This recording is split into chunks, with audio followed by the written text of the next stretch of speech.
This video does contain spoilers for Death Stranding 2, mostly minor in nature, but with specifically time-stamped sections later on going into major final sequence stuff. Viewer discretion is advised. If you want to go in totally blind, save this video for later. Otherwise, let's get into it. For as wordy as his games often are, Hideo Kojima is rarely one to repeat himself.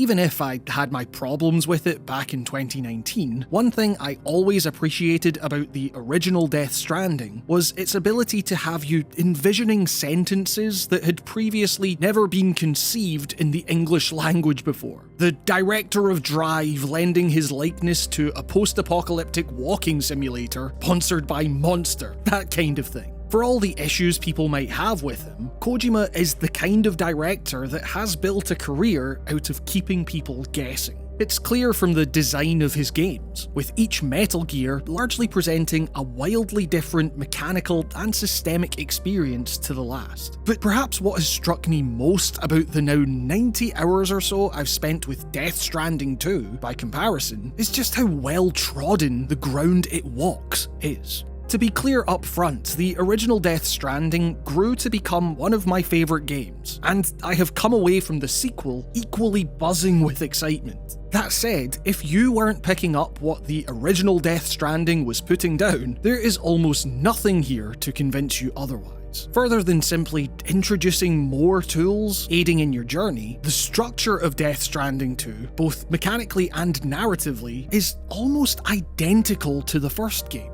You are connecting yet one more nation, distribution center by distribution center, to the ever-expanding chiral network. You journey through and build infrastructure across greenery, then Martian-esque desert, then a big snowy mountain. In between, you enter an ethereal realm in which you uncover the mystery of an unknown figure and his band of summonable skeleton cronies aggressively searching for something, a mystery you unlock through glances into the past as you connect your BB in the lift. Through continued bouts across increasingly dysfunctional environments, separate from any kind of spatial or temporal rules, as fractured as the memories they represent.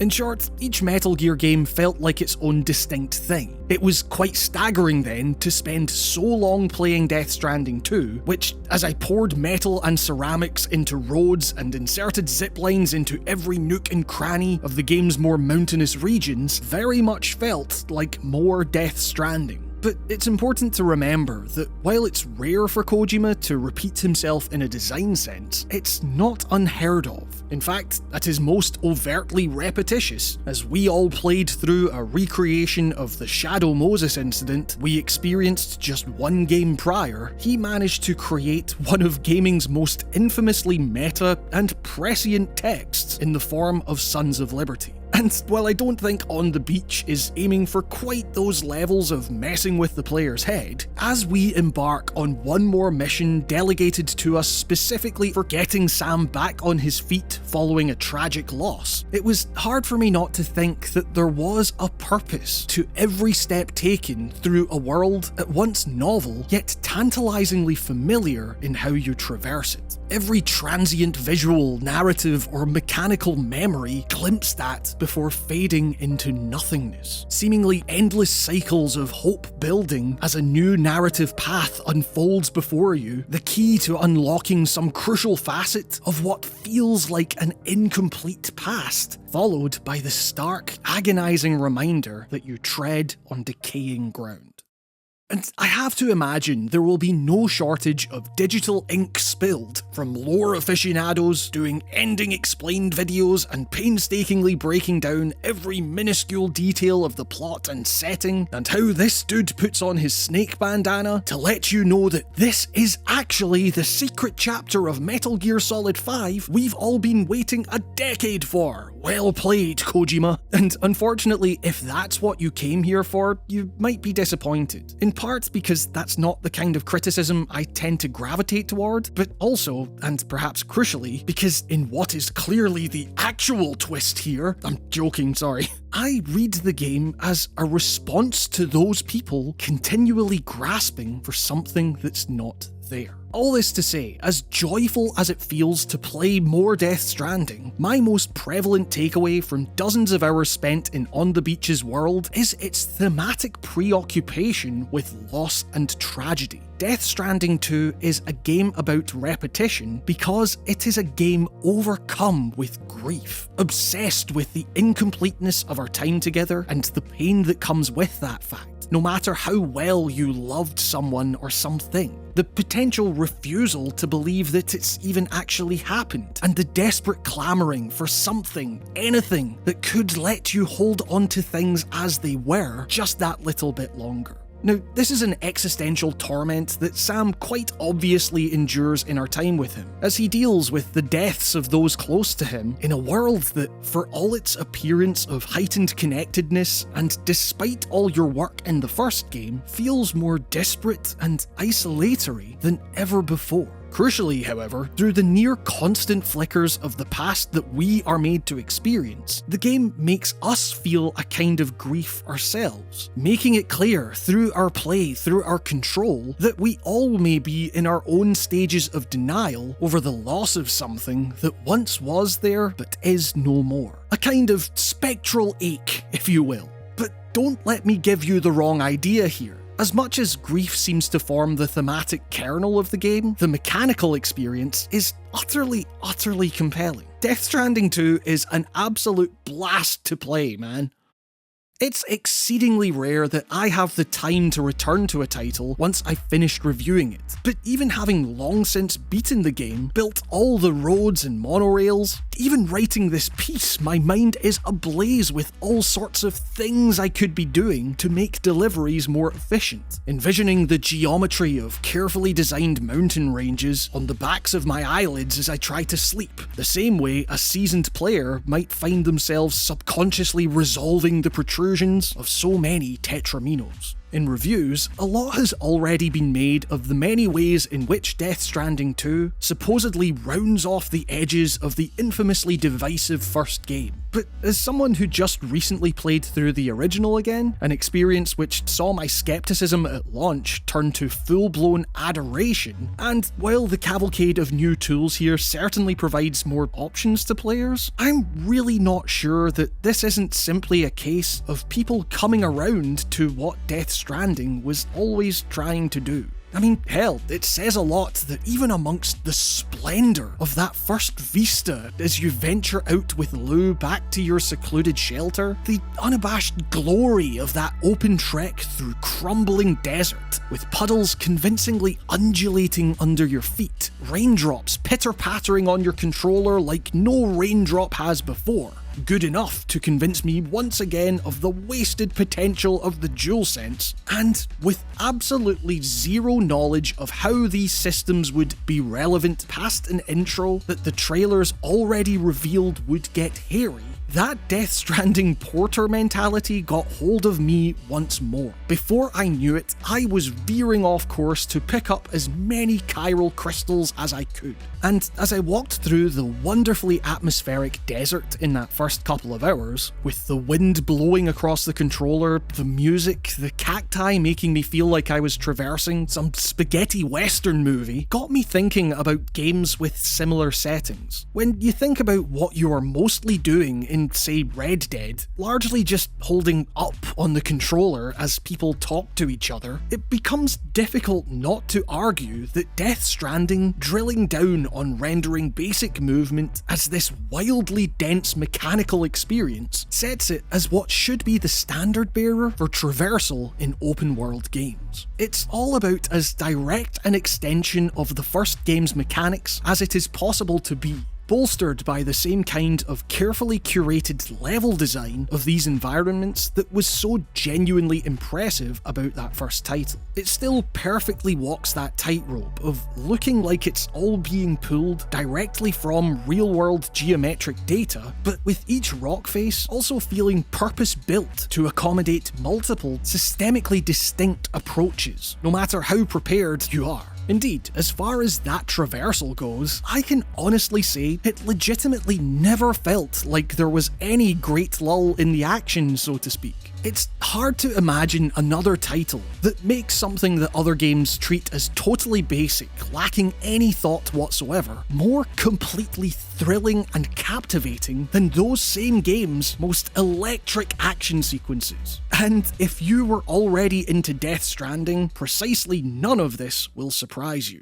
Similarly, that first game's strengths have always been found in the player-driven gameplay narratives that emerge from the mundane act of delivering packages, rather than the larger story of world-altering cataclysm anchoring them all. It, and Death Stranding 2 to boot, are games that seem rife with tonal disconnect in that sense, where a dour post-apocalyptic game about walking simultaneously allows you to snowboard down to your safe room to slam cans of Monster and eat worms and play with action figures. That said, if you take the view that I do, that in that first game, we play through something resembling a gamified version of Camus' Myth of Sisyphus, dare I say, The Stranger, with Sam as a kind of distant analogue to Meursault, then such tonal disconnect makes a certain kind of sense. In a world that has decayed far beyond any sense of human control or grander cosmic meaning, Sam's world, his entire reason for being, becomes that mountain to climb, even if the only reward is another bigger mountain. One must imagine Sam happy and all that. In Death Stranding 2, however, that same tonal disconnect seems at first to be less warranted. Sam is arguably happy with his place in the world at the end of the first game, and the narrative presented in 2 feels far more personal and urgent as a result. We know these characters now as people, not just tools with which to complete our next quest. We have personal stakes in their survival, their well-being. Sam's cozy home life is the culmination of dozens of hours of graft that we put into it. So when that home is attacked, when those closest to him are under direct, urgent threat, and upon having to build a generator for your daft trike, Sam limply quips, "Gotta stretch my legs." Or when said sequence gets interrupted by a cyborg samurai cutting down a bunch of robot goons in your path, only for Sam to apathetically say, "What was that dude's deal?" All of it starts to make you question the intentionality of the story you're being presented here. It still has its moments of awkwardness, where, for example, things as simple as placing the emphasis on the wrong word in a sentence robs it of the kind of Hollywood oomph you imagine Kojima was trying to evoke. That said though, not only did I grow to really enjoy Death Stranding 2's story, viewing it with an excitement and fervour that the first game could simply never get out of me, I also started to view that tonal disconnect, almost inherent as such a thing is going to be when trying to structure a narrative within a game this systemically dense, as a rather crucial component of how I read its story. How that story and the nature of Sam's character came to be conveyed through the game's mechanics. I think of those moments like the one in which Elle Fanning's character Tomorrow has run away from your ship, one of those sequences in which Kojima's current understated synth-pop hyperfixation is supposed to provide soft backing to this stressful situation in which you're seeking out someone you find is capable of some absolutely wild stuff, and yet the game still allows you to veer wildly off track because you stumbled across a box of ceramics you might later want to pump into a road system, or some DVDs that might get your star rating up with some guy in the mountains or whatever. Or you come up against the moment that most prominently sticks in my mind and will never fail to make me laugh, where Sam's erstwhile companion Dollman is delivering one of his many surprisingly heartfelt speeches to Sam about the necessity of allowing oneself to grieve right as Sam starts gleefully emptying his bladder. It's rare that a game can feel like it's so earnestly trying to engage with the trauma of loss, while also having an option to press X to put it away. On the one hand, moments like these felt like an absurdist spit in the face of social decorum, a kind of FU to the expectation that you and Sam must be as task-focused as those around you. You know, I lost the one thing keeping me going in this utterly devastated world, one in which friends keep leaving, where everything from jobs to the very running of democracy has been offloaded to AI and algorithms. Further connecting, saving that world can wait. There's wind to literally piss into.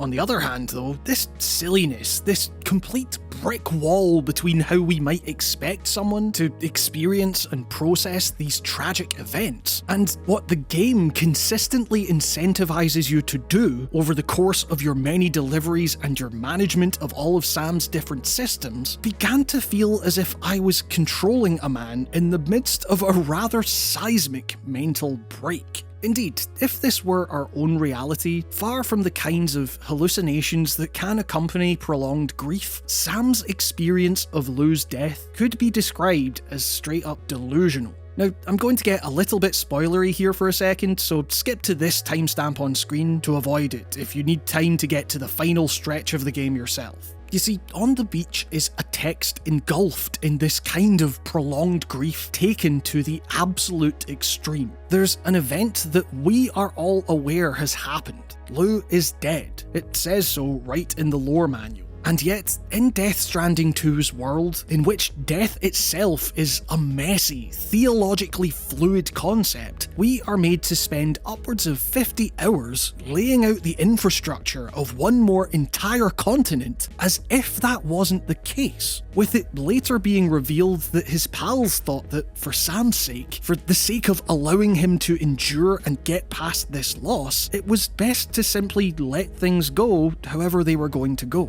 No matter how off Sam's perception of his reality ends up being as he traverses this world, better that he's traversing it at all, and not merely decaying himself, this approach seems to say.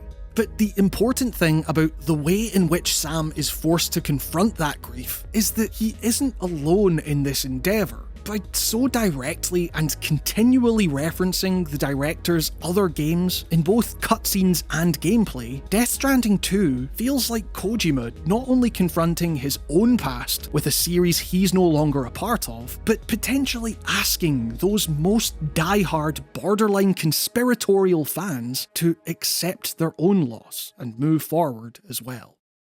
And I first noticed this when it came to the game's approach to combat, something that, in what little preview and review coverage I've been exposed to, apparently saw great improvement from the first game, in which enemy encounters felt like a total afterthought, a means by which to convince players that this was more than just a walking game or whatever. Some chatter even compared Death Stranding 2's newfound emphasis on combat and its accompanying arsenal to the wealth of options afforded to players in Kojima's previous open-world behemoth, the Phantom Pain. And indeed, while most combat scenarios can be avoided entirely, the game does perhaps feature more funnel points into which the player must utilise Sam's snake-like infiltration skills. In many ways though, combat and stealth feel even more trivial than they were before. All the new tools Kojima is desperate to throw your way, providing all kinds of novel configurations of devices that all happen to use lore-friendly rubber rounds so as not to create a pile of bodies players need to laboriously dispose of, I found that staggeringly few encounters couldn't simply be brute forced from a distance with your magic grenade launcher and an ammo pouch on your back. That said, Sam is as robust as his foes are daft, and so even running headlong into enemy strongholds as the world's most aggressive postie, at least on normal difficulty, never resulted in a need to repatriate. Likewise, when it comes to the many monsters rising from the tar, your biggest threat remains that tar itself, locking Sam in a kind of Herculean struggle in wading through this molasses, while quick enemy attacks send your cargo flying, and with the spirits of other players more than happy to immediately remedy that loss. As before, your best bet is to find a relatively safe spot and just unload on these things. The more overtly adversarial scenarios presented by Death Stranding 2 almost mirror the predicament that Death Stranding 1's encounters found themselves awkwardly mired within. Completely inconsequential, yet entirely frustrating. The worst of all worlds.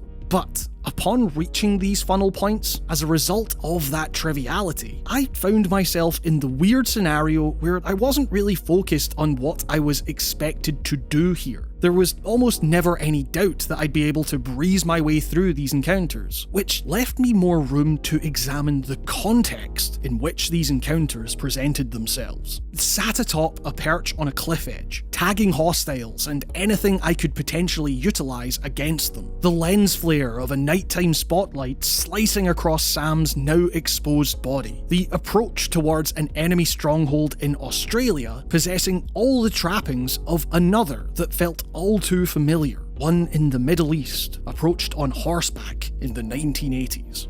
A lot has been made about the appearance of a mysterious man wielding a bandana in one of many Kojima spoiler-fest trailers for the game, the Metal Gear-esque appearance of your home base Magellan, the arrival of a cyborg samurai who appears to be neither enemy nor friend. 10 years on from the release of the last game in the series he was involved with, these visual references are as explicit as Kojima has ever gotten in evoking Metal Gear's past. That past that many are, to this day, grieving over in some way. On the Beach isn't, however, a game that readily explains this stuff, that exists as some kind of cross-universe filling of the blanks. The Chapter 3 that people wanted from the Phantom Pain, but into which endless hours of speculation were poured as to why we didn't receive, why it was so forcefully torn from us, from Kojima. Instead, these are but fleeting glimpses of a past reality, designed to repeatedly evoke those feelings of nostalgic pain without ever fully paying them off. Sam enters the nether realm in which he encounters fellow porter Neil almost gladly. He reaches out and is taken away to a place explicitly othered from the creeping discomfort of his own world. The structure of these encounters plays out identically to how they did in the first title. Sections where it felt like there was something to discover, answers to be found. And I guess there's a comfort to that. When Sam's world is as fractured, as consumed by loss and yearning as it is, one has to imagine that were we in his shoes, we would be just as enthusiastic in grabbing Neil's hand. But the important thing to remember is that while these characters and their actions are very important in terms of their place in Death Stranding 2's story, there is no solid link between narrative universes here. Not to denigrate this kind of reading if it is important to you, but no matter how hard we look for a connection, no matter the levels of Kojima symbolism we're searching for here, on a concrete, experiential level, the Magellan isn't Metal Gear Rex, the cyborg samurai isn't Grey Fox, Neil doesn't put on the bandana because he's actually Solid Snake or whatever, he's just a dude called Neil. Snake is gone. Metal Gear as we know it under Kojima is done. However incomplete one may feel it is, however forcefully we might want to grasp onto the possibility that it isn't, that story has been told. But where something like Metal Gear Solid 5 felt cut off at the knees by forces out with the director's control as far as the fallout with Konami, chalk it up to the team working with a now very clearly established mechanical and systemic framework, throwing away very little from what came before, but everything about Death Stranding 2 feels immensely deliberate in its placement as a result of that recycling, of that repetition. And here I'm going to talk explicitly about one of the final sequences of the game, so skip to this timestamp if you want to avoid it. But you start to realise that for all that Death Stranding 2 seems to wallow in the grief of what came before, it's also Kojima's most over-the-top, campiest outing since Snake Eater. The game can use these fragments of what came before as some exercise in mental anguish, but it can just as easily get me feeling like a kid again, fascinated at the fight choreography and visual design of yet one more cyborg martial artist, the same way that Grey Fox did back when I was 8 years old, wandering the corridors of Shadow Moses for the first time. In every way, this might be Kojima's grandest coda to date. You know, there's no awkward minutes-long silence as the villain unceremoniously drives you to the final battle here. Dance numbers, character reveals, storming the beach, and fighting said cyborg samurai with an electric guitar turned katana, the now trademark topless fight atop a giant mech-adjacent behemoth, now allowing you to see who is the greater shredder before lumping 7 shades of shit out of each other. It is absolutely glorious and comes at a crucial point in the story. Similarly to the point at which Sam tries to end his despair in the first game, here we have the guy from Taggart monotonously explaining to you that it is his plan to essentially implement the Human Instrumentality Project until the Charles Xavier cutout reveals himself through interpretive dance to actually have been Die Hardman all along, and the storming of the beach commences in all its ridiculous glory. Now, there are all kinds of ways one could read the game's conclusion with Tomorrow, and how she is actually Lou all along, and how Fragile has actually technically been kind of dead this whole time, or the death of her physical form was delayed somehow. But to me, the most resonant part of this whole sequence was the fact that we were storming the beach at all, because this marks the game's strongest rejection of the hold that grief has over these characters. There is a feeling of safety and even comfort in that false hope that something can come back, but to fall deeper and deeper into this hole, to live our lives constantly searching for the one answer to everything, that thing that will bring back what we love, even though we never know what it is we're looking for, and that deep down we know isn't actually there, all of this is to make yourself indistinguishable from the dead yourself. To reject the vibrancy, the fucking 40,000 volt beam of pure electricity, of life that exists all around you. Even when Sam does get Lou back in the form of Tomorrow, it's a Lou whose entire life he has almost completely missed out on, spending most of the game viewing her as a kind of distant stranger, and yet he embraces the future. Whoever she is. Whatever safety is being offered by the President and APAS through this giving of ourselves over to the realm of the dead, when the other side has the potential for giant mech battles and dancing and beach shredding and the sheer togetherness of embracing the unknown, I'm going to pick that side every time. Even if it means accepting that I might never get full closure on the past, even if the future, free from the stranglehold of algorithms and AI as it is unpredictable. That unpredictability, that unknowability, the fear and excitement that accompanies it is the most human, vital thing of all. And so, after everything, we return to that most wonderful aspect of Death Stranding. The grandest story of all is told with every step forward that you choose to take. The cycle completes.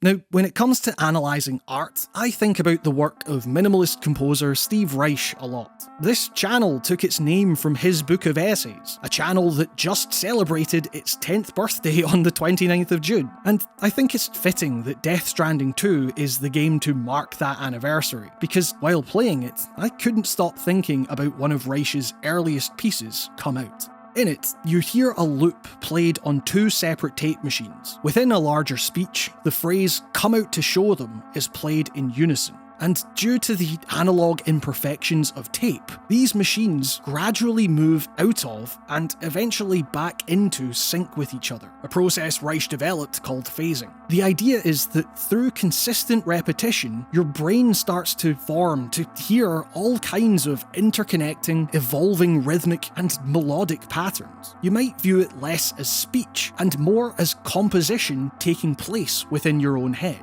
But far from the meditative qualities you might associate with minimalism as a compositional approach, this piece is uncomfortable, with conductor Michael Tilson Thomas telling Reich himself that "I know when I have truly learned your pieces when they stop hurting." And hurt is perhaps the appropriate word, as the voice in question is one Daniel Ham, speaking about an incident in which he and others were brutally beaten by police. He would be taken out of his cell to get medical treatment only if he was visibly bleeding. And so, in his words, he had to open the bruise up and let some of the bruised blood come out to show them. Now, obviously, I'm not for 1 second saying that the experience of listening to 2 tape machines fall out of phase with one another is equivalent to that of the abhorrent combination of racism and police brutality. But in Come Out, we have art that, whether intentionally making a political point or otherwise, sees the listener ground down through prolonged, unmerciful churn, each repetition a blow in its own right. To find meaning, dare I say musical pleasure from such a piece, requires conscious listening, reckoning with the complications between subject matter and subjective enjoyment.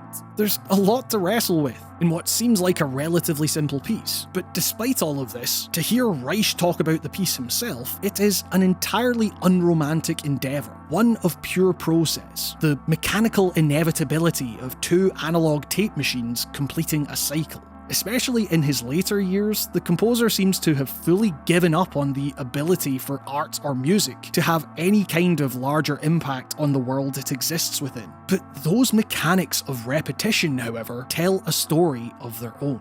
Through that repetition, our relationship to the source material becomes fundamentally altered. Death Stranding 2 has a similar framework, just with a potentially naive optimist at the helm. The game may see us building the same roads to perform the same deliveries and infiltrations to further a story structured identically to what came before, seeming to fly in the face of the wildly divergent designs of the director's prior work. And it's also this very repetition that, for me, whether deliberate or merely technical byproduct, sees the game's most potent themes emerge. When one has so struggled and fought to find meaning in a ruined, totally indifferent, and often dehumanizing world, how does one cope when that meaning is forcefully ripped away? How does one keep going when it is seemingly so tempting to simply succumb to the comfort of knowable grief? To keep grasping at memories, searching for answers that aren't there and wouldn't give us closure even if we could find them? Simple, Death Stranding 2 seems to say. Keep putting one foot in front of the other, just like you always have done. Thank you all so much for watching. Like I say, the channel just turned 10 years old, an absolutely wild milestone to be sure. Without your support, whether it be through Patreon, like the wonderful folks on screen, or just watching the videos, liking and subscribing, there is not a chance I would have been able to keep this going for so long. It really does mean the absolute world, and I have a ton of cool stuff to come, so make sure and stay tuned for that. You are all the best. Special thanks go to Ewan Patterson, David Butkus, Brendan Hess, Mason Miller, Alex O'Sullivan, Michael Tritt, Rickety Cricket, Cameron Siniceros, Charles J. Liu, Alistair Dunn, Vitautis Catharsis, Dolly Bowman, Young Condor, Danis Sikauskis, Christopher Faherty, Nicholas Villeneuve, Yogesh Shishbande, Leah Chinello, Captain Knussbrich, Bryce Snyder, C-Page Melt Limited, David Björk, Timothy Jones, Matthew Grover, Shardfire, Lynn Browning, Dallas Keane, Charlie Kimball, and Charlie Yang. And with that, this has been another episode of Writing on Games. Here's to 10 more years. Thank you all so much for watching, stay safe, and I will see you all next time.